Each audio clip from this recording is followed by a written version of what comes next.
অধিকাংশ ছেলেরা বিবিরে নিয়ে গরম ভাত খায়। ছেলে মেয়েদেরকে কত ভালোবাসো, বুড়া মা বুড়া বাবা ঘরের মধ্যে কত কষ্ট করে আলাদা করে দিছো আব্বা মারে। যুবক কান্দে আর বলে, আল্লাহ আমার জীবনে তো আমি আমার মার থুয়া কোনোদিন খাই নাই, এমনও কোনোদিন আমি না খাই আমার মারে, আমার বাবা না খাওয়া পর্যন্ত আমার কলিজার টুকরা সন্তানদেরই খাওয়াই নাই।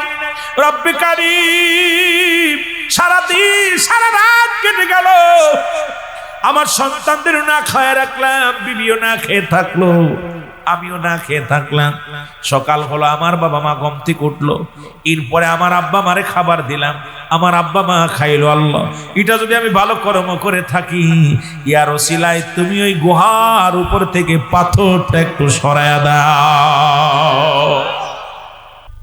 আমার যুবক বাবার একটু আস্তা কানে লাগায়ো, দেল দিয়া শুনো, আব্বা মা যে কেমন নিয়ামত প্রমাণ করতে যদি চাও, নবীর কদমে আসলেন, নবীজির দুধমা হালিমাতুস সাদিয়া রাসূলের কদমে আসলেন, রাসূলুল্লাহ নিজের চাদর মুবারক বিছায়া দিলেন, নবীজির কানে কানে কি যেন কথা বললেন। এরপরে নবীর উরতের পর হাত দিয়ে মুসলমান হালিমাতুস সাদি উঠে গেলেন।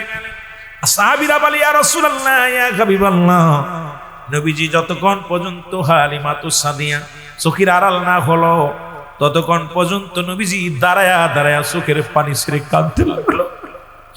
আল্লাহর নবীর সাহাবীরা বলে, ইয়া রাসূলুল্লাহ, ইয়া হাবিবাল্লাহ, নবী গো,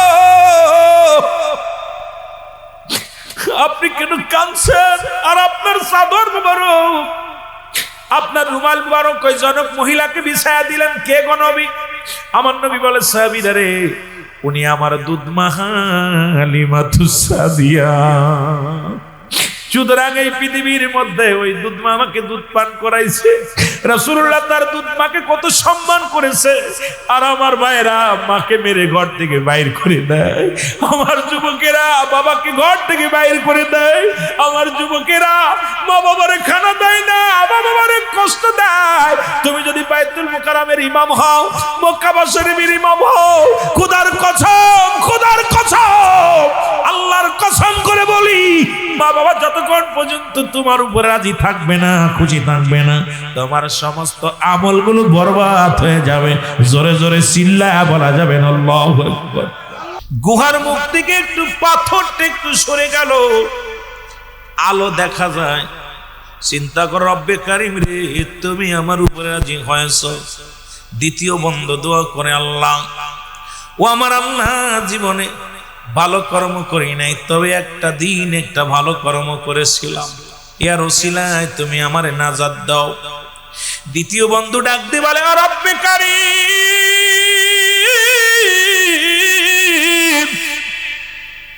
আমি আমার স্বাস্থ্য বোনের প্রেমে হাবুডুবু খাইছিলাম।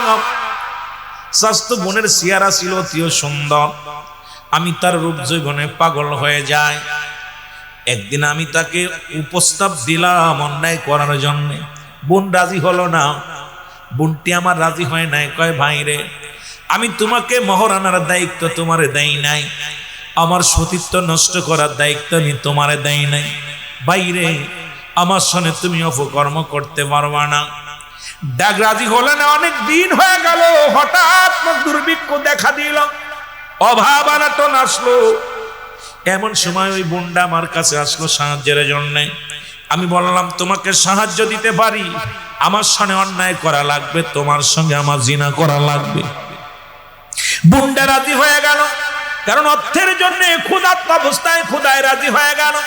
আমি অর্থ দিয়া বোনটাকে রাজি করে ফেললাম। যখনই আমি অন্যায় কাজে লিপ্ত হওয়ার জন্য, যখনই দুজন একাকার হয়ে গেছি, বোনটা আমাকে ডাক দে বলে, ভাই রে, আমি তোমাকে মহারানার দায়িত্ব, মহারানা তুমি দাবি করি শোনো, এটা তোমারে পালন করার দায়িত্ব আমি দিই নাই, সুতরাং তুমি আমার সঙ্গে আমার ইজ্জত নষ্ট করো না। রব্বে কারীমকে ভয় করো, আল্লাহ রব্বুল আলামিনকে ভয় করো। সঙ্গে সঙ্গে আমি লাফ মেরে আমার বোনের গায়ের উপর থেকে লাফ মেরে নেমে পড়লাম। খোদার কসম করে বলি, ও রব্বে কারীম, সেদিন আমি এত সুযোগ পাবো, তোমার ভয়, তোমার জাহান্নামের ভয়, রব্বে কারীম তোমার করি নাই আল্লাহ, এটা যদি আমি ভালো কর্ম করে থাকি রে আল্লাহ, তাহলে তুমি এই পাথরটা আমার গোয়ার মুখ থেকে একটু সরাইয়া দাও। যখন চোখের পানি ছেড়ে কাঁদতে লাগলেন আল্লাহ, সঙ্গে সঙ্গে আমার আল্লাহ যুবকের দোয়া কবুল করেছে, পাথরটা আর একটু সরে গেছে। মুসলমান কিন্তু ভিতর থেকে বাইর হওয়ার মতো সুযোগ এখনো হয় নাই। তৃতীয় বন্ধু দোয়া করে, রব্বে কারীম,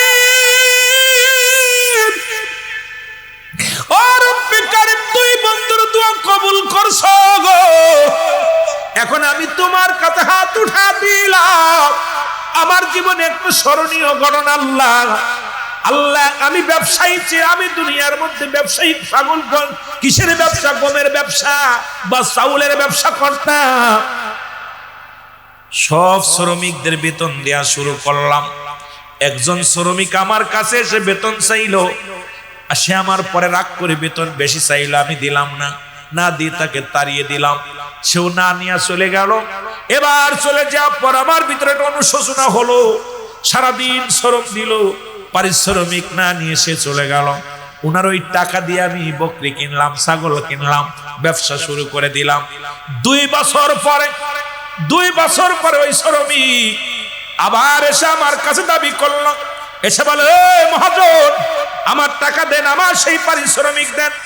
তখন আমি বললাম, আল্লাহ আমি বলতেছিলাম ওই যে বকরির পাল নিয়ে যাও, ওই যে কি গরুর ছাগলের পাল নিয়ে যাও। তখন ওই লোকটা মিষ্টি হেসে বলছে, আমার সাথে আর কি মারেন, আমি আইছি পারিশ্রমিক নেওয়ার জন্য, কারণ 2 বছর আগে পারিশ্রমিক আপনার কাছে পাবো, সেইটা দিয়ে দেন। কয় বাবারে, এইটা সেই পারিশ্রমিক, তোমার সেই টাকা দিয়ে আমি গরু ছাগল কিনেছিলাম, মেষ কিনেছিলাম, এটা তোমার জিনিস, তুমি নিয়ে যাও। তখন বকরির পাল, মশির পাল সবগুলো নিয়ে গেল। আল্লাহ আমি একটাও রাখি নাই, সব তারে দিয়ে দিছিলাম। জোরে জোরে চিল্লা বলা যাবে না মারহাবা। তৃতীয় বন্ধু বলে, রব্বে কারীম, ওই সমস্ত সম্পদ আমি টাকা রাখি না, সবগুলো তারে দান করে দিলাম। সে তাত্তা নিয়ে গেল। আল্লাহ এটা যদি ভালো কর্ম করে থাকি রে আল্লাহ, তাহলে তুমি গুহার মুখ থেকে ওই পাথরটা সরাইয়া দাও। সঙ্গে সঙ্গে রব্বে কারীম পাথরটা সরাইয়া দিছে। 3 বন্ধু ওখান থেকে বাইরে হয়ে গেছে। জোরে বলেন মারহাবা। আবার বন্ধুগণ আমার, দুনিয়ার মধ্যে এমন একটা সময় আসবে, কিয়ামতের ময়দান, যেদিন মানুষগুলো দাঁড়ায় যাবে, কাতার বন্দী হয়ে দাঁড়ায় যাবে। মানুষগুলো কানবে, সালিম ইয়া সালিম ইয়া সালিম, আমাকে নিরাপত্তা দাও, আমাকে শান্তি দাও, আমাকে আসান দাও। সেই মুসিবতের দিনে এমন হতে পারে, 1 বস্তা মুসলমান পিস, 1 মণ ধান, 1000 টাকা সেদিন আল্লাহ ওই মাহফিলের ময়দানে বসে তোমার পাগলেরা, আল্লাহ জীবনে কিছু করি নাই, আল্লাহ জীবনে যা করেছি আল্লাহ ওই জাহান্নামের অগ্নিকাণ্ড থেকে বাঁচার জন্য আল্লাহ মুখ মাহফিলে মসজিদের জন্য 50,000 টাকা দান করেছিলাম, 1 লাখ টাকা দান করেছিলাম। ওই মসজিদের জন্য আমি 10 বস্তা সিমেন্ট লেখাইছিলাম, একটা জানালা দিয়েছিলাম, দরজা দিয়েছিলাম। আল্লাহ ইয়া রাসূলুল্লাহ, কি জাহান্নামের আগুন কি হারাম করা যাবে না? ইয়া রাসূলুল্লাহ, কি আমারে দয়া করা যাবে না? ওই 3 বন্ধু যদি, আমার নবী বলছে, ওই 3 বন্ধু যদি ভালো কর্ম করার জন্য যদি ওই বিপদ থেকে রক্ষা পাইতে পারে, এমনও তো হতে পারে আমার আপনার জীবনে, এমনও তো হতে পারে মুসলমান, এই নাজাতের জন্য দানটা বড় দরিয়া হয়ে যেতে পারে। জোরে জোরে বলেন ঠিক কি না? বালক দুটি বলে, ইয়া রাসূলুল্লাহ, ইয়া হাবিবাল্লাহ, ইয়া নবী, মায়ার নবী গো, আপনার কষ্ট, আপনি কেন কাঁদেন? নবীজি বলে, আমি এতিম, এই দুনিয়ার মধ্যে আমার মা নাই, আমার বাবা নাই, আমি বড় এতিম রে। বালক দুটিও কান্দে, নবীও কান্দে। রাসূলুল্লাহ বলে, বালকেরা রে, আমার দুঃখ আমি কারে বলবো? আমার মা দুনিয়ায় নাই। আমার দুঃখ আমি কারে বলবো? আমার বাবা দুনিয়ার মধ্যে নাই রে বালকেরা। বালক দুটি বলে, ইয়া রাসূলুল্লাহ, আপনার আব্বা মা কি হয়েছে? বলে, হুজুর আপনার আব্বা মা কি হয়েছে? বলে, বালক শোনো, আমি যখন 6 মাস আমার মায়ের গর্ভে, তখন আমার আব্বা জান দুনিয়ার মায়া ছেড়ে চলে যায়। যখন আমার বয়স 6 বছর, তখন আমার মা ফাঁকি দিয়ে বিদায় নিয়ে চলে যায়। আমার বয়স যখন 6 বছর 7 মাস, তখন আমার দাদা আব্দুল মুত্তালিব বিদায় নিয়ে যায়। আরে কষ্ট, জীবনের দুঃখ বলবো কারে? জীবনের মাতৃ ছায়া পিতৃ ছায়া থেকে আমি বঞ্চিত হয়েছি। বালক দুটি কান্দার বলে, হুজুর আমরাও আমাদের বাবারে হারায়া ফেলেছি, আমাদের বাবা দুনিয়ার মধ্যে নাই। আমার আম্মাজান বলছে, মুখ মদিনার বুকে একজন নবী আসছে রে, মায়ের নবী উম্মতের কান্ডারি, যাও বালকেরা সেই নবীর সঙ্গে দেখা করে আসো। জোরে বলা যাবে না মারহাবা। আমি আমার মা বাবারে না খাওয়া জীবনে কোনোদিন খাই নাই। আমি আমার মারে না খাওয়া, আমি আমার বাবারে না খাওয়া জীবনে কোনোদিন খানা খাই নাই। আল্লাহ, সারাদিন বকরি পালতাম, সন্ধ্যা লেগে যেত, আর সন্ধ্যার সময় বাড়ি এসে দুধ দহন করতাম। দুধ দহন করিয়ে আমি আমার মারে আগে খাওয়াইতাম, বাবারে খাওয়াইতাম। আমারও ছেলে ছিল, আমার মেয়ে ছিল, আমার বিবি ছিল। কোনদিন আমার মা বাবার আগে আমার মেয়েরে দিই নাই, মা বাবার আগে কোনদিন আমার বিবিরে খাতি দিই নাই। এমনকি মা বাবারে না খায় আমি নিজেও কোনদিন খাই নাই। আরে মা বাবা প্রেমী, কোনদিন আমার মা বাবার একদিন আল্লাহ, ও আমার আল্লাহ, একদিন আমি বকরিগুলো খায়া বাড়ি এসে দেখি আমার মা বাবা দুজনই ঘুমায়া গেছে। আমি দুধ দহন করিয়া গরম করে এনে দাঁড়ায় রইলাম, দেখি মাও ঘুমায় গেছে, বাবাও ঘুমায় গেছে। আমি আমার বেবি বাচ্চাকে না খাওয়ায় রাখলাম, কারণ প্রতিদিন যখন আমার মা বাবা খেয়ে যেটুকু অবশিষ্ট থাকতে পরে আমার সন্তানদের খাওয়াইতাম, আমার ছেলেরে খাওয়াইতাম, মেয়েরে খাওয়াইতাম। আজকে আমার ছেলে মেয়ে খায়, মা সে থাকে, মার সামনে খাবার যায় না, বাবার সামনে খাবার যায় না। বালক দিকে নবীজি ঘোষণা করে দিলেন, বদরের যুদ্ধ ঘোষণা হবে। কিসের যুদ্ধ? যারা বলেন কিসের যুদ্ধ? বদরের যুদ্ধ অনুষ্ঠিত হবে। রাসূলুল্লাহ ঘোষণা করে দিলেন, ও আমার সাহাবীরা, জিত আমি এখানে আসা পর আবু সুফিয়ান, আবু লাহাব, আবু জেহেল চক্রান্ত করে মুসলমানদের নির্যাতন করতেছে, মুসলমানদের বাড়ি ঘর পুড়াইয়া দিতেছে, মুসলমান পাইলেই তাদের কতল করা হচ্ছে, মুসলমানদের রক্ত নিয়ে খেলা করে। আমি নবী আর বয়া থাকবো না রে। আমি নবী যুদ্ধের ডাক দিলাম, বাতিলের বিরুদ্ধে যুদ্ধ ঘোষণা করে দিলেন নবীজি। সেই যুদ্ধটার নাম হলো বদরের যুদ্ধ। জোরে বলেন মারহাবা। মুসলমানদের প্রথম যুদ্ধ, জোরে বলেন আল্লাহু আকবার। খুব খেয়াল করবেন বাবা, বালকদের নিয়ে কথাগুলো বলি, খেয়াল করেন। লম্বা আলোচনা করতে গেলে সময় পাবো না, যে অন্যদিকে আমি যেতে পারবো না। ও যুবক বন্ধুরা, দিলের কান্ডা লাগা শোনো না। রাসূলুল্লাহ ঘোষণা করে দিলেন, যেহেতু মুসলিম মিল্লাতের ইজ্জতের, কুরআনের ইজ্জত রক্ষা করার জন্য নবীজি ঘোষণা করে দিলেন, বাতিলদের জন্য তোমরা এতই যদি পারো, বাতিল এবং হকের মধ্যে যুদ্ধ হবে। সুতরাং সাহাবীরা তোমরা তৈরি হও। রাসূলুল্লাহর কাছে মাত্র 2টা তরবারি আর 8টা ঘোড়া, 313 জন সৈন্য। রহমতের নবী ঘোষণা দিয়া পর বালক দুটি দৌড়ে বাড়ি গেছে। বাড়িতে মাকে বলে, মা, আরে এত মধুর চেহারা নবীজির, এত মায়া চেহারা দেখে আসছি গো মা। মা শুধু কান্দে রে, মা চোখের পানিগুলো জর্জর করে কান ফেলে আর কান্দে। 10 বছরের ছেলেটা ডাকতে বলে, মা তুমি কেন কান্দো? 8 বছরের শিশু ডাকতে বলে, মা তুমি কেন কান্দো? বলে, বাজান রে, কেন কাঁদছি তোরে কেমনে বোঝাইব? আজকে যদি তোমার বাবা বেঁচে থাকতো, আজকে যদি আমার স্বামী বেঁচে থাকতো। রাসূলুল্লাহ যুদ্ধে ডাক দিছে রে, আমার নবী বদরের যুদ্ধে ডাক দিছে। আজকে আমার স্বামী যুদ্ধের ময়দানে যে শাহাদাতের পেয়ালা পান করত, আর আমি কিয়ামতের ময়দানে আমি শহীদের বিবি বলে আল্লাহর দরবারে হাজিরা দিতাম। বড় কষ্ট, আজকে আমার স্বামী দুনিয়ার মধ্যে নাই। আজকে যদি তোমার বাবা বেঁচে থাকতো, রহমতের নবী যুদ্ধের ডাক দিছে, সেনাপতি নিবে, আমার স্বামী আজকে যুদ্ধের ময়দানে যাইতো, তোমার আব্বাজান শাহাদাতের পেয়ালা পান করত, আর আমি কিয়ামতের ময়দানে আল্লাহর দরবারে দাঁড়ায় বলতাম, আল্লাহ আমি একজন শহীদের স্ত্রী, আল্লাহ আমি একজন শহীদের স্ত্রী, আল্লাহর দরবারে আমি জবাব দেব কেমনে করে বাবা?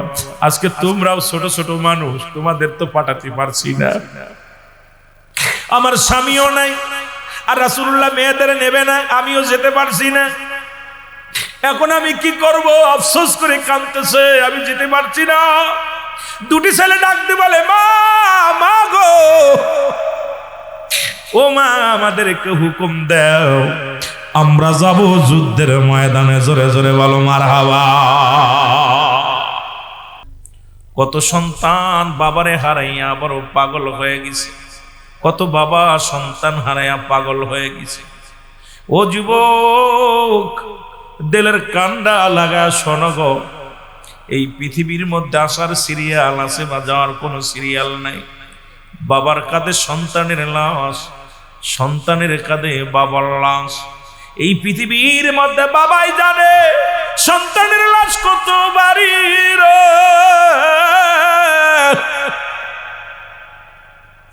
ভাই জানে ভাইয়ের লাশটা কত ভারী। আমার যুবক বন্ধুরা, আমার মানুষের মৃত্যু হয় দুইটা টাইমে, একটা হলো রাতের বেলা, একটা হলো দিনের বেলা।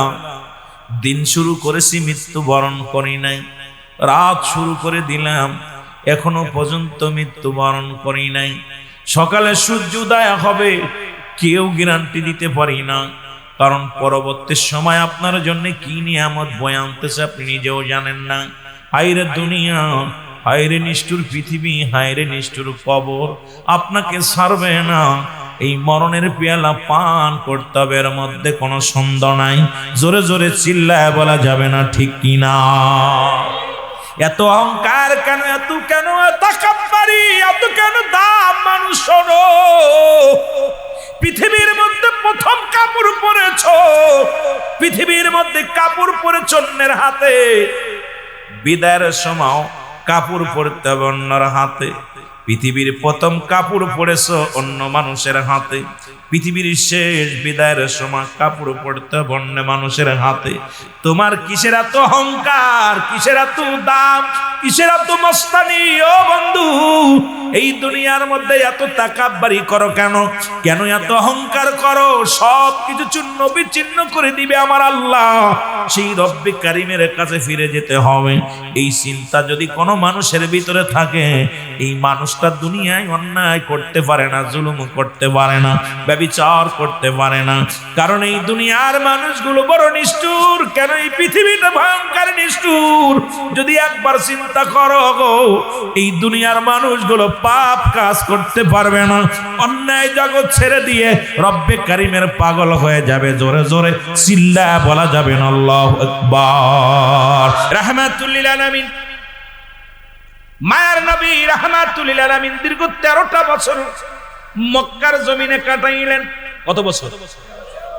13টা বছর কালেমার দাওয়াত দেওয়ার জন্য পড়েন, আশহাদু আল্লা ইলাহা ইল্লাল্লাহু ওয়াহদাহু লা শারীকা লাহু ওয়া আশহাদু আন্না মুহাম্মাদান আবদুহু ওয়া রাসূলুহু। মারহাবা। দয়াল নবী, মায়ার নবী গো,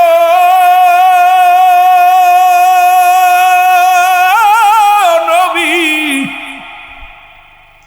দীর্ঘ 13টা বছর কাটাইলেন, কালেমার দাওয়াত দেওয়া শুরু করলেন।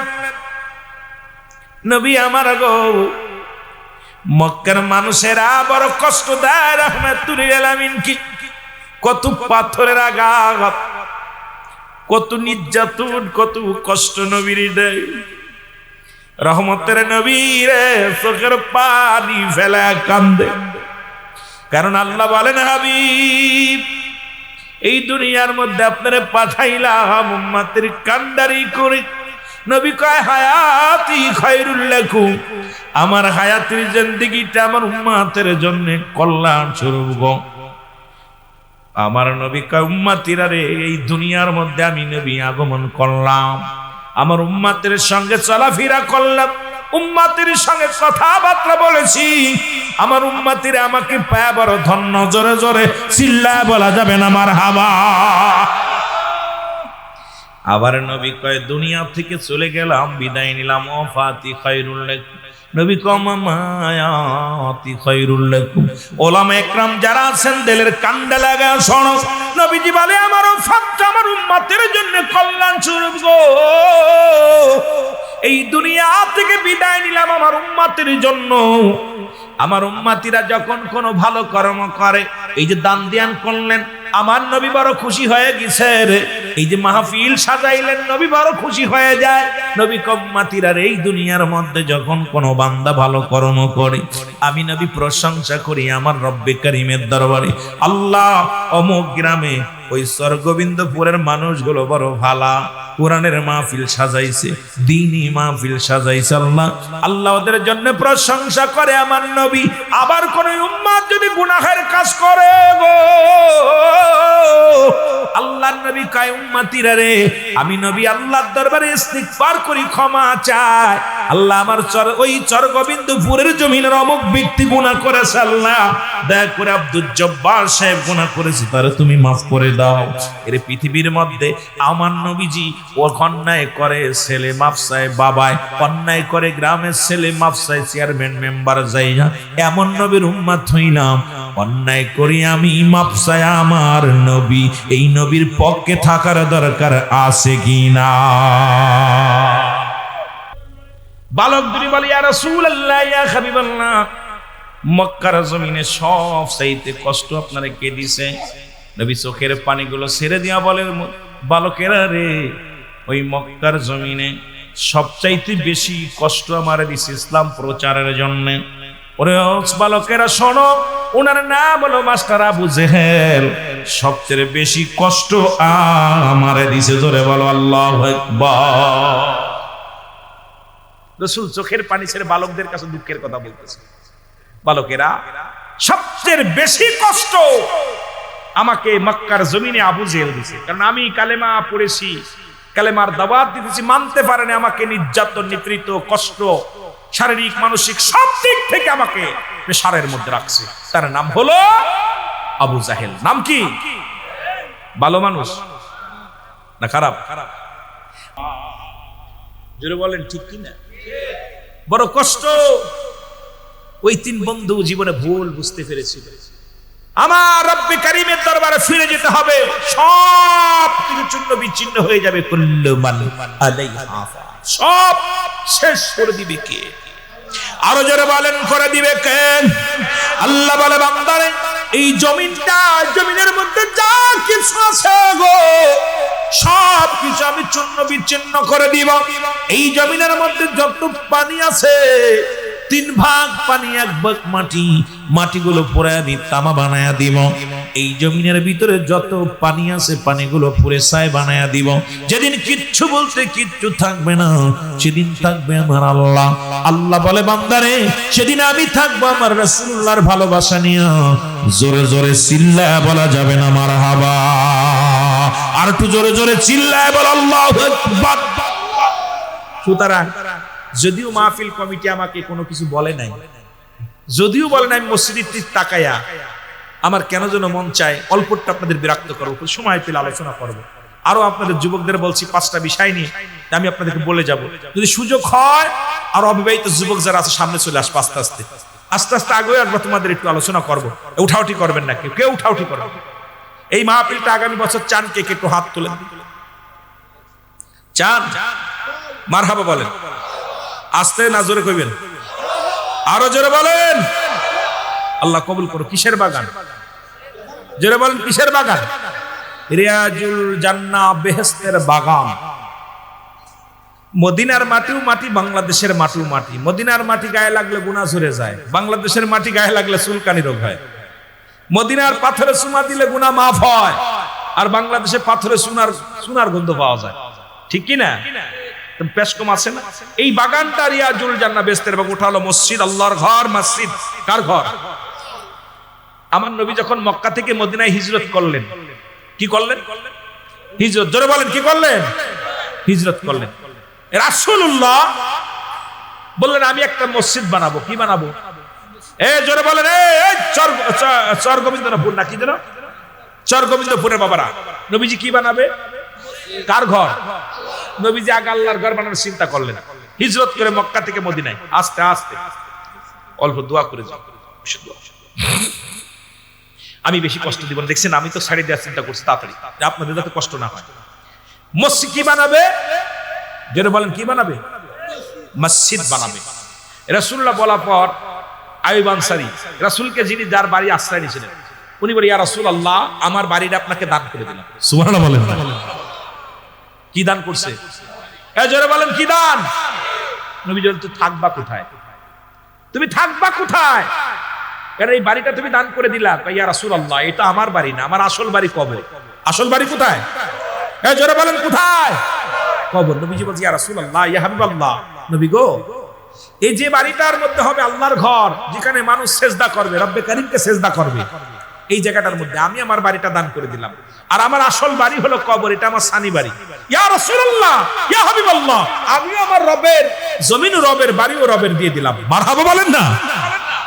নবীজি রব্বে কারীমের দরবারে ডাকলেন। আর কিছু সাহাবীরা বলেন হারেস। হারেস শব্দের অর্থ হলো লুবি। সাহাবী বাড়ি দিয়ে দিয়েছে, এইটা দেখা যদি ইমাম সাহেবকে আরে কত বড় লুবরের উলামিনের দেখুনি কথা দেখছি। নবীজিকে বলছে হারেস শব্দের অর্থ হলো লুবি। নবীজি চোখের পানি ছেড়ে কাঁদতেছে, আল্লাহ কোন বিপদে বলাম, আমি মসজিদ বানানোর জন্য জায়গা সালাম একজন দিয়া দিল, আর এখন সাহাবীরাও কয় আমার হারেস করতেছে লুবি। আমার জিবরিল আমিন আয়া কয় নবী আপনি কাঁদছেন কেন? কয় আমার তোমরা সাহাবীরা লুবি করতেছে। আর আমার নবীজি হায় জিবরিল হাসি আর কয় নবী গো আরে আপনার তো কোনো দুনিয়ার লোভ নাই, বাড়ির লোভ নাই, নারীর লোভ নাই, আপনার ভিতরে একটা লোভ আছে, সেই লোভটা হলো আপনার উম্মাতদেরকে তরানোর জন্য। জোরে বলেন মারহাবা। আরো জোরে বলেন না। জাহান্নাম থেকে বাঁচায়া নাজাতে দেওয়ার আপনার অভ্যাস, আপনার ভালোবাসার প্রেম, আপনাকে এটা আশা, এটা আপনার লোভ। নবীজি মিসকে হাসি দিয়ে বলেন হ্যাঁ, কারণ আমার নবী দুনিয়ার কোন সম্পদের অভাব ছিল না, বাড়ির অভাব ছিল না, গাড়ির অভাব ছিল না। রাসূল পাক সাল্লাল্লাহু আলাইহি ওয়াসাল্লাম জীবনে পেটে পাথর বাঁধছে, নবীজি পেটে পাথর বাঁধছে, নবীজি মাটি আপনার কি করছে, নবীজি ক্ষুধার যন্ত্রণায় পেটে পাথর বাঁধছে, একটা চাদরে গায়ে বিছানা দিছে শীতের দিনে। আবার রাসূল পাক সাল্লাল্লাহু আলাইহি ওয়াসাল্লাম রাজত্ব কায়েম করেছে, আমার নবীজি জামাটা গায়ে দিছে, জামাটার দাম ছিল ৪২,০০০ দিরহাম, যা পৃথিবীর কোন রাজা বাদশা পড়তে পারে না। নবীরে যদি কেউ কয় এ মা মারা গেছে একদিন কবর নিলি না, বাবা মারা গেছে কবর নিলি না রে, যতদিন মা দুনিয়ার মধ্যে জিন্দা থাকবে তোর আশায় কাঁদবে রে, যতদিন বাবা বেঁচে থাকবে ওই মসজিদে যে হাত উঠা কাঁদবে, আল্লাহ আমার কলিজার টুকরো সন্তান বিদায় নিছে রব্বে কারীম। এই দুনিয়ায় সবাই বলে যেতে পারে, মা বাবা বলবে না। তুই সেই মা বাবারে কষ্ট দিলি, যত্ন করলি না, জোরে জোরে চিল্লা বলা যাবে না, ঠিক কি না? খালা বলো ফুফু বলো তোমার মায়ের মতো নয়,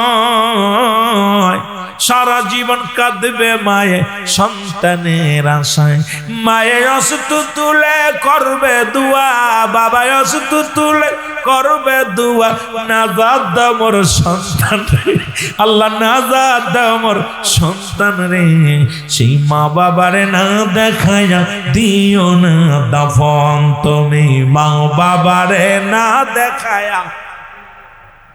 ওরে আমি যদি যাই গো মারা, আমি যদি যাই গো মারা বিদেশের মাটিতে, আমার লাশটাই আমার পৌঁছাই দিও মায়েরই কলেতে, ওরে লাশটাই আমার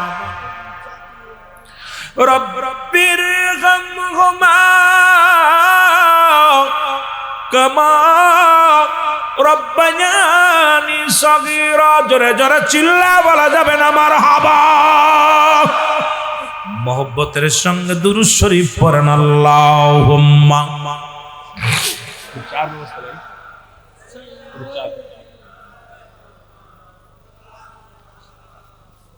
ওয়ালা আলি সাইয়্যিদিনা।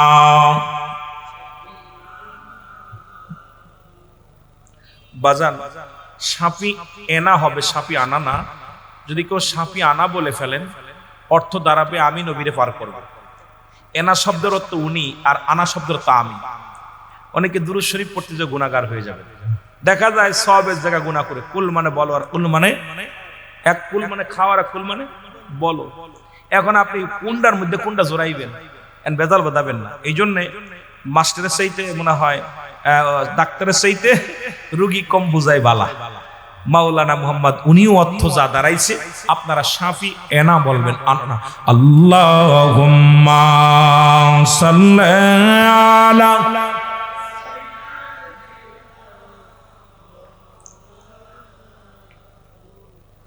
জোরে জোরে, ওয়ালা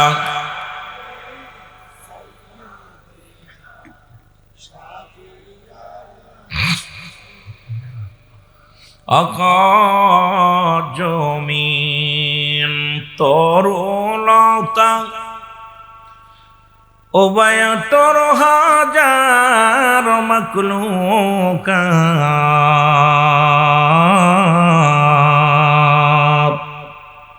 সবাই মিলে পড়েন দুরূদ, পড়েন তারা নবীর পর। আল্লাহুম্মা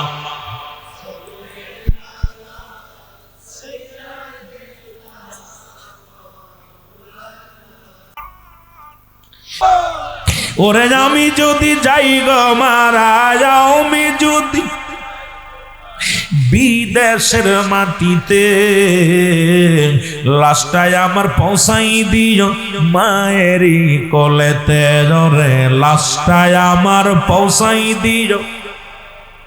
আরো জোরে জোরে বলেন, আরে লাশটায় আমার পৌঁছাই দিও। জন্মের পরে যে কোলেতে রাখছে আমার মা,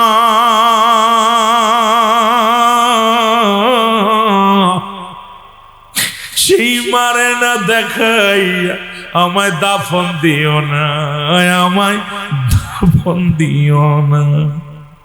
জন্মের পরে যে কোলেতে রাখছে আমার মা, সেই মারে না দেখাইয়া দাফন দিও না। ওরে মায়ে মুখটাই আমার দেখলে পারে, মায়ে মুখটি একবার দেখলে পারে শান্তি পাবো কবরে। লাশটায় আমার পৌঁছাই দিও মায়েরই কোলেতে। জোরে, লাশটায় আমার, আরো জোরে বল, লাশটায় আমার পৌঁছাই দিও। ওরে আমি যদি যাই গো মারা, আমি যদি যাই গো মারা বিদেশের মাটিতে, লাশটায় আমার পৌঁছাই দিও মায়েরই কোলেতে। জোরে, লাশটায় আমার।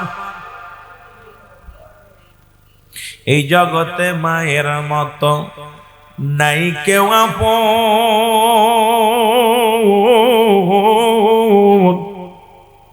এই জগতে বাবার মতো নাই কেউ আপন। সেই মা বাবার না দেখায়া ও ভাই তোরা দিস না রে কাফন, আমায় দিস না রে দাম। আমার মায়ে একবার দেখলে পারে, আমার বাবা একবার দেখলে পারে শান্তি পাবো কবরে। লাশটায় আমার পৌঁছাই দিও মায়েরই কোলেতে। জোরে, লাশটায় আমার।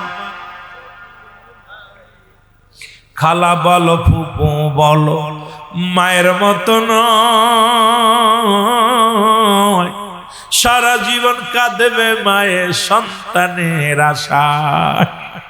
মা বলে, মা চোখের পানি মুছে বলে, বাবা আমি বড় খুশি হয়েছি, তোদেরকে গর্ভে ধরে আমি ধন্য, তোদেরকে গর্ভে ধারণ করে আমি মা বড় ধন্য।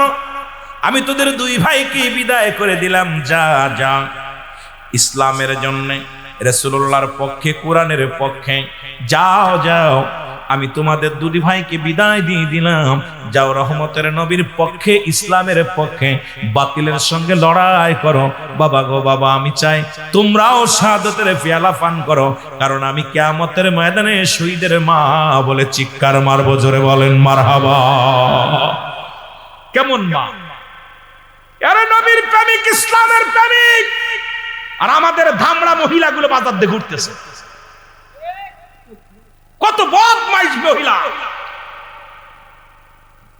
জান্নাতের বাগানে আইয়া জাহান্নাম কেনার জন্য ঘোরাঘুরি করতেছে। কারণ আসলে আমাদের কপাল মন্দ। 5টা গুণের নারী বিয়ে করতে পারি নাই। কয়টা গুণের? আমি 5টা গুণের নারী সর্বশেষ যুবকদের জন্য দিক নির্দেশনা ওয়াজ থাকবে, মনে করে দিয়ে ভুলে গেলে বেশি সময় কত বেজে যায়, হাই বাইজা গেছে, দিন 11টা বেজে গেছে, টাইম দেখা যাক কত দূর যায়। কষ্ট হচ্ছে আপনাদের?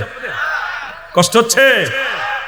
বোঝেন কথা, বোঝেন আমার ভাষা, বুঝতেছেন? মারহাবা। একটু জিকির করেন সুবহানাল্লাহ। আব্বারে ভিতরে আয়, ভিতরে আয়, ভিতরে আয়, ভিতরে আয়, সামনে বসিস না, জান্নাতের বাগানে বয়।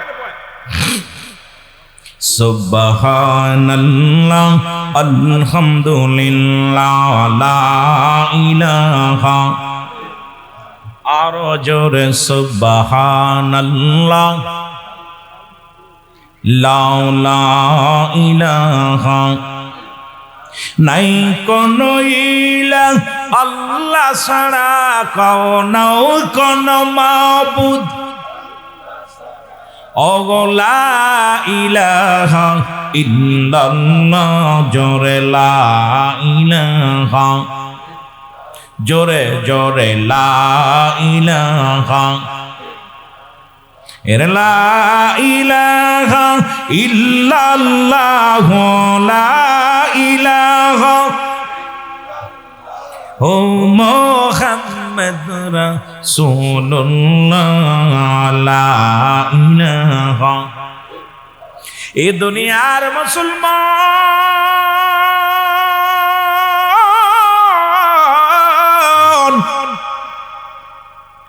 কুনান্না মিনাল, এই দোয়াটা করছিল কে? জোরে বলেন কার দোয়া? আরো জোরে বলেন কার? মাগুরার বাসার লাগে মিল হয় না, কিছুটা ধাক্কা খায়, আর সব মিলা। তবে পাবনার মানুষ, সিরাজগঞ্জের মানুষ বইয়ের ভাষা, কুষ্টিয়ার মানুষ বইয়ের ভাষা বেশি ব্যবহার করে। সব মিলে রব্বি করিম আপনাকে আমাকে সুন্দর পরিবেশে বসার মতো সুযোগ দান করলো। আর একবার উচ্চ কণ্ঠে আওয়াজ দেবেন আলহামদুলিল্লাহ। মহব্বতের সঙ্গে দুরূদ শরীফ পড়ুন আল্লাহুম্মা। একটু সামান্য একটু ইকো মেরে দিন, সামান্য একটু ইকো দিন। ওয়া আলি সাইয়্যিদিনা,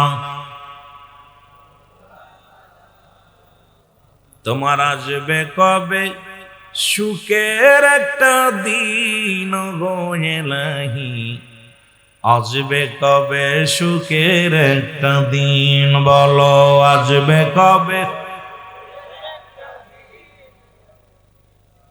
আসবে কবে সুখের ইলাহি। রং তামাশার দুনিয়াতে কাটাইলাম দিন হেসে খেলে, কবর জগৎ হবে উপায় কি আমার, কবর জগৎ হবে উপায় কি ওগো ইলাহি, আসবে কবে? সেই দিনটা বেশি দূরে নয়, কিয়ামতের ময়দান, যেদিন মানুষগুলো হাবুডুবু খাইবে, হামি গুড়ি খাইবে, মানুষ দৌড়ায়া যাবে, চোখের পানি ছেড়ে কাঁদবে। রব্বি করিম সেই দিনটা আমাদের শান্তি দিও, ডান হাতে আমল নামা দিয়ে দিও, কবর জগৎ একটু আসান করে দিও, মৃত্যুটা সহজ করে দিও। আসবে কবে সুখের একটা দিন গো ইলাহি, আসবে কবে? এ দুনিয়ার মুসলমান,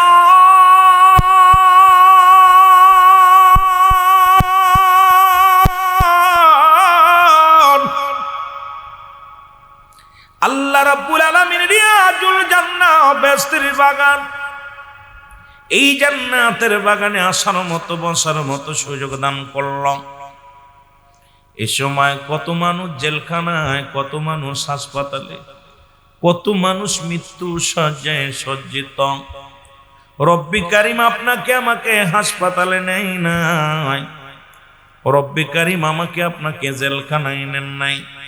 আমাকে বাজারে ঘাটে নেন নাই, সুন্দর পরিবেশ জান্নাতের বাগানে আসার মতো সুযোগ দান করল।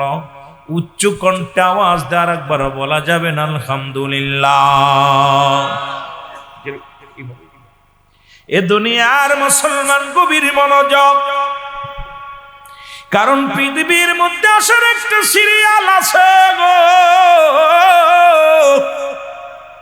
যাওয়ার কোনো সিরিয়াল নেই।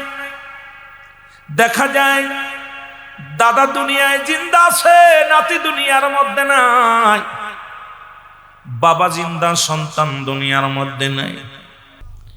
বান্দা যখন রিয়াজুল জান্নাহ বেহেশতের বাগান গো, এই বাগানের দিকে রওনা দিয়ে দিয়েছে, প্রতিটা কদমে কদমে আমার আল্লাহ রাব্বুল আলামিন বান্দার জিন্দেগির সগীরা গুনাহগুলো মাফ করে দিয়েছে। জোরে বলেন মারহাবা। কি গুনাহ? জোরে বলেন কি গুনাহ? সগীরা গুনাহ মাফ করে দিয়েছে আমার আল্লাহ। ও ভাই, আমরা শুধু সগীরা গুনাহ করি না, পদে পদে করছি কবিরা গুনাহ। নামাজ ছেড়ে দিয়া কবিরা গুনাহ, মিথ্যা বলা কবিরা গুনাহ, বেগানা নারীর সঙ্গে দেখা দিয়া কবিরা গুনাহ। আজকে দেখলাম বাজারের ভিতরে অসংখ্য নারী পুরুষ একত্রিত মেলার মধ্যে আসো গো, শুনে নাও শুনে নাও, পৃথিবীর মধ্যে যাদের সঙ্গে দেখা দিয়া হারাম তাদের সঙ্গে বিয়ে করা জায়েজ, যাদের সঙ্গে দেখা দিয়া হার জায়েজ তাদের সঙ্গে বিয়ে করা হারাম। বেগানা নারী চেহারা দেখা হারাম, বেগানা পুরুষের চেহারা দেখা হারাম। এই ওয়াজ যদি আমি করি, বাংলাদেশের অধিকাংশ আলেমের কলিজার মধ্যে লাগে, কারণ এই বেগানা নারী নিয়ে ব্যবসা করো, বেগানা নারী নিয়ে অফিস করো, বেগানা নারীর সঙ্গে একই জায়গায় অফিস আদালত করতেছো। মুসলমান শোনো, যাদের সঙ্গে দেখা দিয়া হারাম, পৃথিবীর কোন মুক্তি, কোন মুফাসসির এটা হালাল করার এখতিয়ার পৃথিবীর মধ্যে নাই। আমার বাবারা শুনে নাও, মিথ্যা বলা কবিরা গুনাহ, বেগানা নারীর সঙ্গে দেখা দিয়া কবিরা গুনাহ, বেগানা পুরুষের সঙ্গে দেখা দিয়া কবিরা গুনাহ, নামাজ ছেড়ে দিয়া কবিরা গুনাহ। এই গুনাহগুলো মাফের দরকার আছে কি না? আরো জোরে। কিয়ামত পর্যন্ত নবী আসবে না, নবীদের দরজা বন্ধ। কিসের দরজা? নবীদের দরজা বন্ধ। এখন আসছে বেলায়েতের যুগ, বেলায়েতের জামানাও ভালো মানুষগুলো বিদায় শেষ। এখন অবস্থা খুব খারাপ। আল্লামা কুতুবী রাহমাতুল্লাহ বয়ান করে, দুনিয়ার মানুষ শোনো, বান্দা যখন আসমান থেকে জমিন পর্যন্ত গো গুনাহ করতে করতে ভরে ফেলেছে, বান্দা যখন কবরের ভয়, জাহান্নামের ভয়, বান্দা যখন মরণের ভয়, বান্দা যখন খাস তওবা করে আল্লাহ বলে ডাক দেয়, আমার আল্লাহ রাব্বুল আলামিন বান্দার জিন্দেগির সব গুনাহগুলো মাফ করে দেয়। জোরে বলেন মারহাবা। 8 বছর মাহফিল হচ্ছে, এরপরেও যদি হুজুর কেউ জাহান্নামী হয়, আমি মনে করি ওর কপাল খারাপ।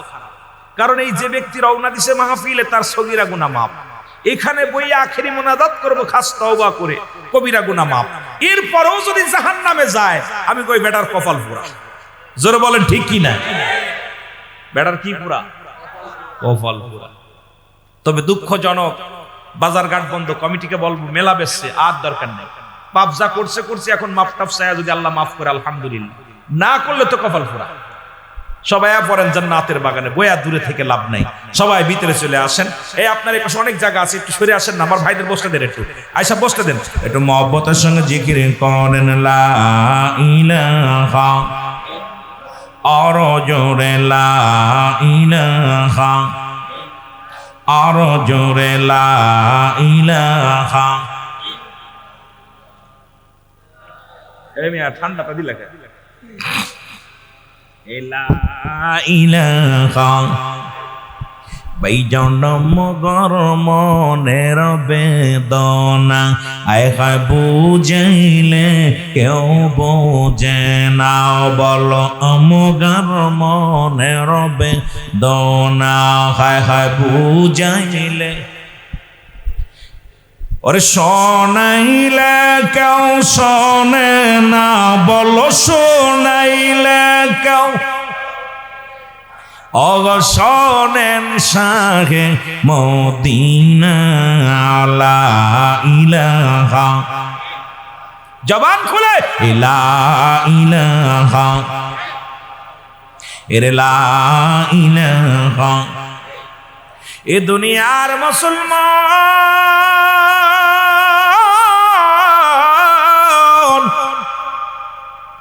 ওই মাসুম দুইটা বাচ্চা দেখে একটু কেন যেন মনটা চায় একটু ওদের ওয়াজ করে আসি।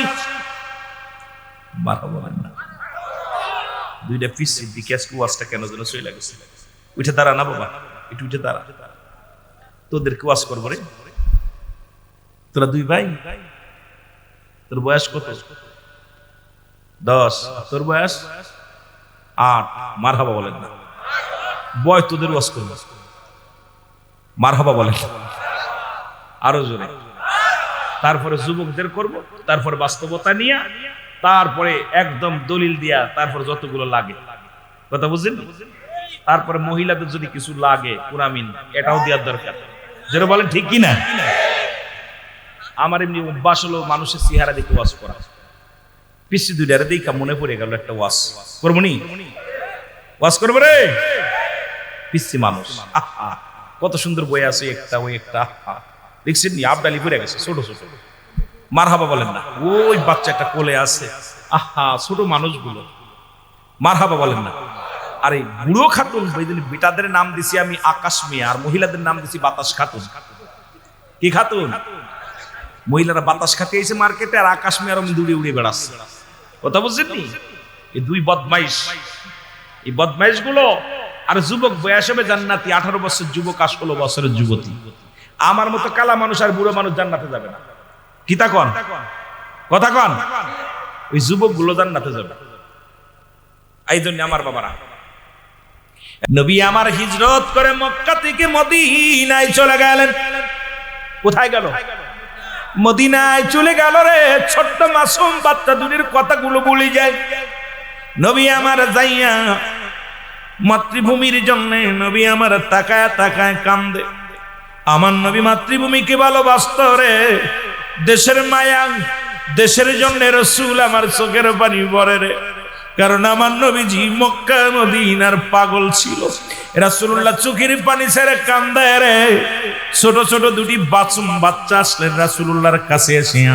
একটা ছেলের বয়স 10, আর একটা ছেলের বয়স 8। 2 বছর, 8 বছর এবং 10 বছরের দুইটা ছেলে। কয় ওই, কয় আপনার নাম কি? সুবহানাল্লাহ বলেন। নবীজিকে বলতেছে আপনার নাম কি? নবীজি মিসমিসকে হাসতেছে। রাসূল বলে বালকেরা রে কি বলতে চাও তোমরা? বলে হুজুর আপনার নাম কি? বলে আমি রাহমাতাল লিল আলামিন হযরত মুহাম্মদুর রাসূলুল্লাহ সাল্লাল্লাহু আলাইহি ওয়াসাল্লাম। বলে হুজুর আপনি এনে কেন আসছেন? কয় আমি, আমার বাড়ি মক্কায়, মক্কার মানুষেরা অনেক কষ্ট দিচ্ছে, আমি নবী কষ্ট সহ্য করতে পারি নাই। তোমাদের মাঝে আসি মদিনার ছোট ছোট দুইটা মাসুম বাচ্চা, একটার বয়স 10, একটার বয়স 8। নবীজি কথা বলতো, কারণ আমার রাসূল যে বাইনাত, উত্তম ব্যবহার, উত্তম আখলাক, উত্তম চরিত্র যার ভিতরে দিছিল, আমার রাসূলুল্লাহকে আমার নবীজি ছোট্ট ছোট্ট বালকেরা নবীর ভালোবাসতেন। মুরব্বীরা আমার এই জন্য আপনার ক্যারেক্টার কেমন এটা জানতে লাগলে আপনার বউ ভালো জানে। বিবিরে জিগাইবেন যে ভাই ওই ভাবি আপনার ভাই কেমন? আরে ধর ওর মতো বিয়াদব আছে নাকি? কারণ আপনাকে যাচাই করতে লাগলে, আপনার ক্যারেক্টার যাচাই করতে লাগলে বড় সার্টিফিকেট আপনার বোর কাছে পাওয়া যাবে। ঠিক কি না? ও যে বড় বড় বুজুর্গ ওয়াজ করে বাড়ি আয় নামাজ পড়ে না, খালি ঘুমায় আর বকাবকি করে, কাজাকাজি করে, সুদের কারবার করে, ঘুষের কারবার করে, নামাজ পড়ে ঠিকই অন্যায় করে। কারণ আপনাকে সার্টিফিকেট দেন রাসূল পাক সাল্লাল্লাহু আলাইহি ওয়াসাল্লাম। আমার বাবারা, আমার রাসূল পাক সাল্লাল্লাহু আলাইহি ওয়াসাল্লাম যে কেমন চরিত্রবান ছিলেন তার প্রমাণ হলো তার বিবিগণ। সুবহানাল্লাহ বলেন না? আবার আপনার চরিত্র কেমন এটা ভালো জানে আপনার পার্সোনাল কাম, যে ব্যক্তি পার্সোনাল রাখাল বা আপনার কাজকর্ম করে, যেরকম আমার ড্রাইভার, ওর গোপনে জিগাইবেন সিদ্দিকী সাহেব কেমন? ও কবে আরে ভাই ওয়াজ করে ঠিকই, কিন্তু বেটা নামাজ পড়ে না, বেটা তো বদমাইশ, বেটা তো খালি মহিলাদের লগে আড্ডা মারে। কত বুঝলি? ওরে জিগাইলে পাওয়া যায়। এবং ছোট মাসুম বাচ্চারা বলতে পারে এই যে রাসূল পাক সাল্লাল্লাহু আলাইহি সাল্লামের চরিত্র যাচাই করার জন্য হযরত আনাস বলে, আমি আমার রাসূলের দরবারে দীর্ঘ 10টা বছর খেদমত করেছি। খোদার কসম, আমার নবীজি কোনোদিন আমাকে শব্দ করার সুযোগ দেয় নাই। কত অন্যায় করেছি, জুতা চাইলে স্যান্ডেল দিতাম, বিছনা বানাইতে করলে উঠাই ফেলতাম। আমার রাসূলকে অনেক কষ্ট, আমার নবীজি কোনোদিন ধমক দিয়ে কথা বলে নাই। আর আমরা বাড়ির চাকরে পিটাই, বেতন দিয়া চাকরি বা চাকর বাকরের সঙ্গে দুর্ব্যবহার করি, কাজের মানুষের সঙ্গে দুর্ব্যবহার করি। আইরে হায়, আমার নবীজি 10টা বছর গোলাম ছিলেন। আহা, হযরত আনাস বলে, খোদার কসম, আমার নবীজি কোনোদিন আমাকে ধমক দিয়ে কথা বলে নাই। সুবহানাল্লাহ বলেন না? ভুল হয়েছে, অনেক ভুল হয়েছে, কিন্তু নবীজি কোনোদিন ধমক দিয়ে কথা। আর আমরা বক্তা মানুষ ধমক দিই, যদি তাল বেলেম যদি একটু কাজ করে, এটা হলো না কেন সামিয়া, কথা বুঝিনি, কত বক্তা আর আইরে ধমক, অহংকার। অহংকার দেখলে চিন্তা করি এরা রাসূলের আদর্শ নিয়ে কেমনে আইলো। আমার ভাইরা, আমার বন্ধুরা, আমার আদম নবী বলে, রব্বানা যালামনি, আমার আল্লাহ আমি জালিমদের অন্তর্ভুক্ত হয়ে গেছি, আমারে তুমি ক্ষমা করে দাও। পৃথিবীর বুক থেকে যদি কোনো মুক্তি যদি বলে আদম নবী জালিম, তার ঈমান চলে যাবে।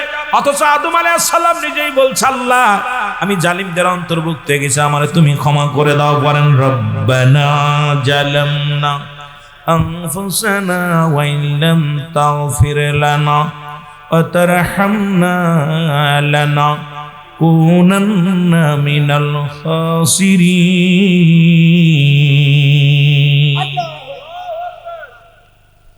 আদম নিজে বলছে, আল্লাহ আমি জালিমদের অন্তর্ভুক্ত হয়ে গেছি। আমি বলি, আদম নিজে বলছে। কে বলছে? আদম আলাইহিস সালাম নিজে বলছে। এবার ইউনূস আলাইহিস সালাম নিজেও বলছে, আমার সাথে বলেন, লা ইলাহা ইল্লা আনতা সুবহানাকা ইন্নী কুনতু মিনাজ জালিমিন। ইউনূস আলাইহিস সালাম বলে, আল্লাহ আমি জালিমদের অন্তর্ভুক্ত হয়ে গেছি, আমার ক্ষমা করে দাও। আর তুমি বিয়া পাপ করো না। আমার দেশে এক মন্ত্রী দেখলাম কিছুদিন আগে, কইছে আমি কোনো পাপ করি না, আমিন কব না।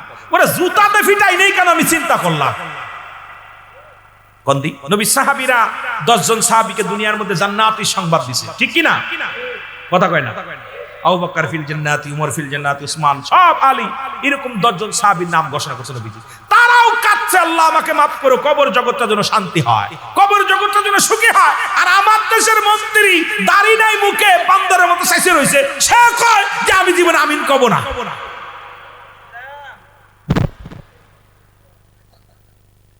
কষ্ট পায় নাই? কষ্ট পান?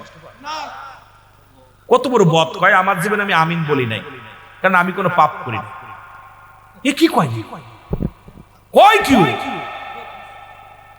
এই আমাদের দেশ চালাইলে দেশ চলবো, এই আবার আমাদের প্রতিনিধি হিসেবে কাজ করে।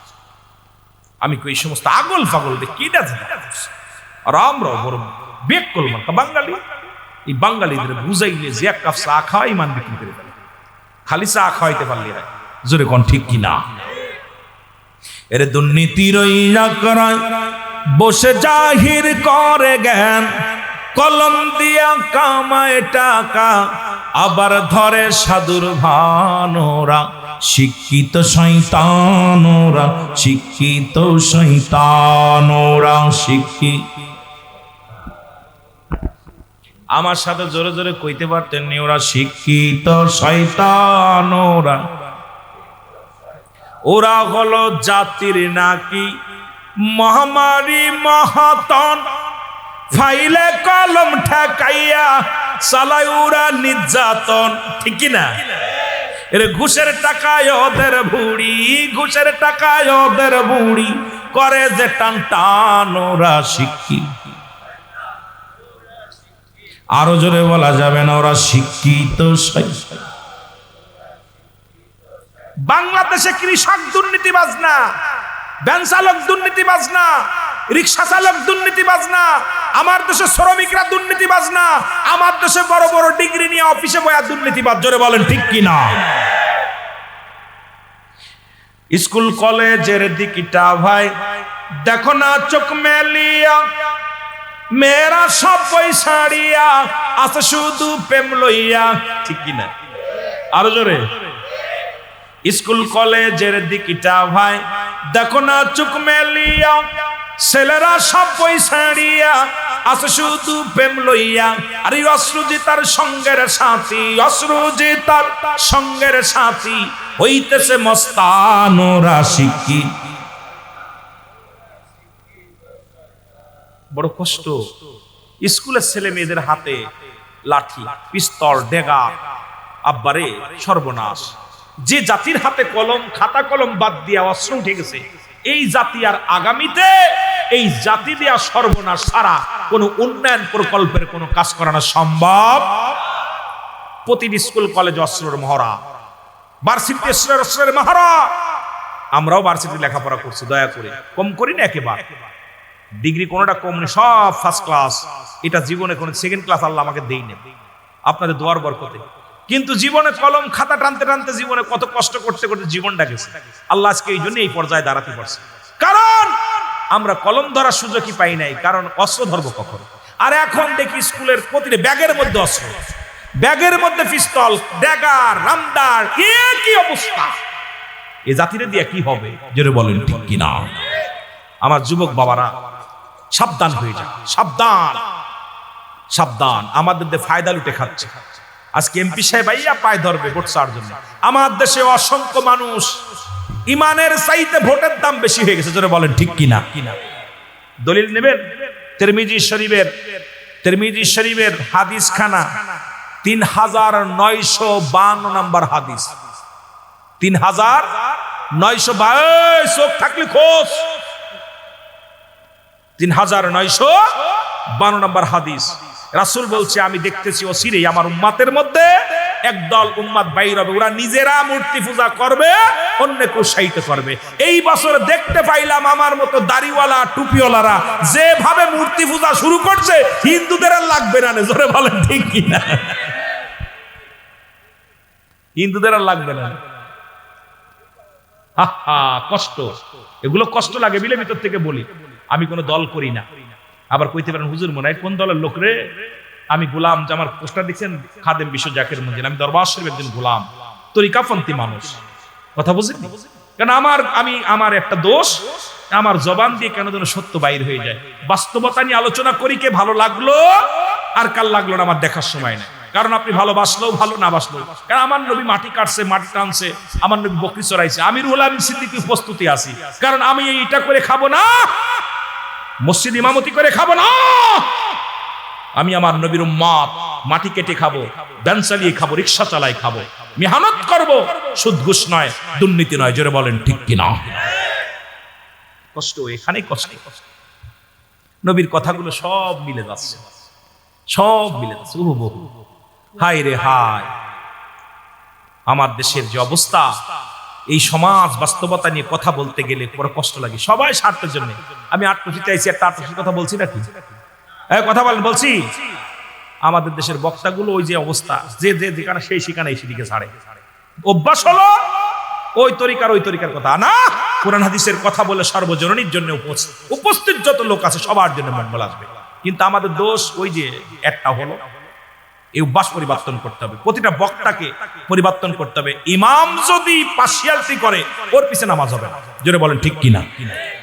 ইমাম যদি চিন্তা করে খালি চরমুনার গ্রুপ আমি পড়াবো, মানিকগঞ্জের গ্রুপ পড়াবো, সারসেনার গ্রুপ পড়াবো, জামাতিপন্থী পড়াবো, তাবলিগপন্থী পড়াবো, বাতিল। সবাইকে সমান নজরে দেখা লাগবে।